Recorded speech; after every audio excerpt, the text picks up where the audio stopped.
if you read Acts 28, Paul was placed under house arrest in his own rented apartment in Rome. He seemed to have further been under some kind of imprisonment under Caesar. It was towards the end of this Rome imprisonment that he wrote the letter we know as Philippians. Now, the question is, why did Paul write Philippians? You see, from Paul's second missionary journey, the Philippian church were the only ones who sent financial support to Paul as far as church support is concerned. Paul wasn't the kind of person who asked people for things, so what they did was actually notable. Now, when Paul was imprisoned, when Paul was imprisoned in Rome, not only did the Philippians send provisional support, but they also sent a brother to support and check on his well-being. The care this church showed Paul made Paul have this kind of personal relationship with them and was free enough to share his verdict and personal situation with them, all because they really cared. Now, Paul planted the Philippian church during his second missionary journey. By the time Paul set out for his third missionary journey, he visited this Philippian church twice. Now, so how did Paul come about the Philippians? Now, one day, Paul had a night vision. In the vision, he saw a man from Macedonia calling him to come to Macedonia to help them. That's in the book of Acts chapter 16. Now, in Macedonia, the leading city was Philippi. So when Paul entered Philippi, he began preaching to some women. Among these women was the notable Lydia. Now, if you remember the demon-possessed girl who kept following Paul and Silas, saying they were the servants of the Most High, but she was doing that out of divination spirit, until Paul casted out the demon. And then, because of that, Paul and Silas were thrown into jail.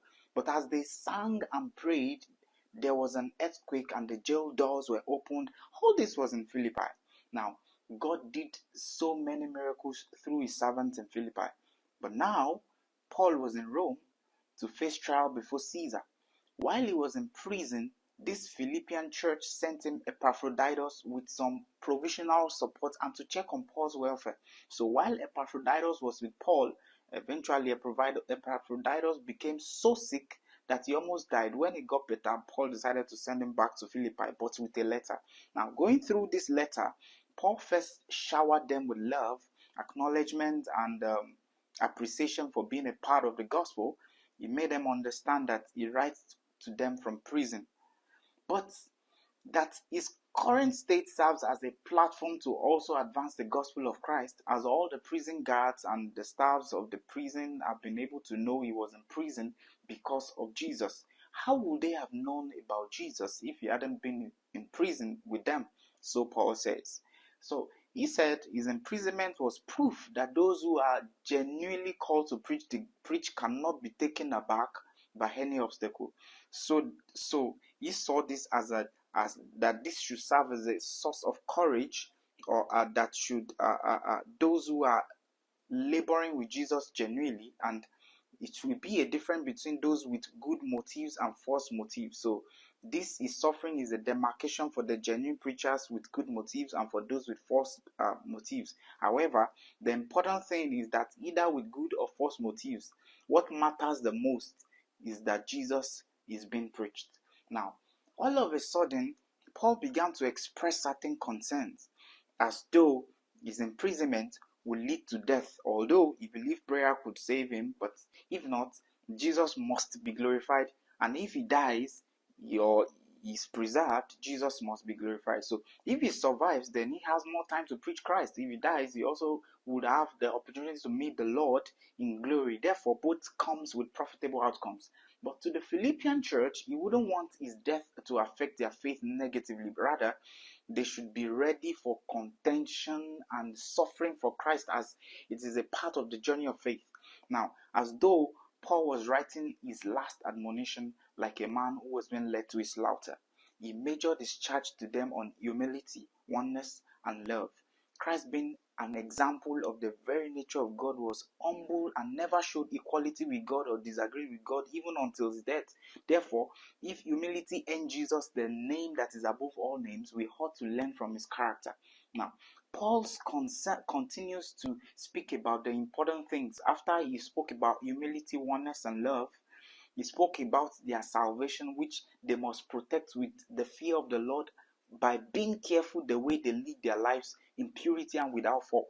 He finally warned about what they hear, especially erroneous teaching coming from people who present Judaism as the prerequisite to receiving Christ. Now, righteousness is earned by faith in Christ, who is from God. The criteria to attain righteousness are faith in the person of Christ, knowing Christ and the power of his resurrection, suffering for the sake of Christ, and becoming like Jesus in his death and the resurrection from the dead. Now, these are what brings about righteousness that comes from God, not Jewish practices. Paul noted that this righteousness is not what he has also attained perfectly, but he presses on to righteousness by focusing on his purpose, which is his calling in Christ. Now, Paul concludes by specifically mentioning the name of two women who had both been valuable to him, but for some reasons, these women had been in a disagreement with each other. Now, this disagreement was big enough for Paul to have mentioned their names in a letter that will be read to the whole congregation. Paul didn't take sides but encouraged them to agree and let the church help them resolve their differences. Instead of unnecessary things, he encouraged the church to pray about everything and portray the character of Christ. He signs off by recognizing their concerns for him, even though he's someone who has learned contentment and would only live on what the strength of Christ could provide him. He appreciated their goodwill to share in his trouble during his missions. They were the only ones who sent him again and again. Because of this, he prayed that God will meet their needs according to their to God's glorious riches in Christ Jesus. And this is all about the book of Philippians.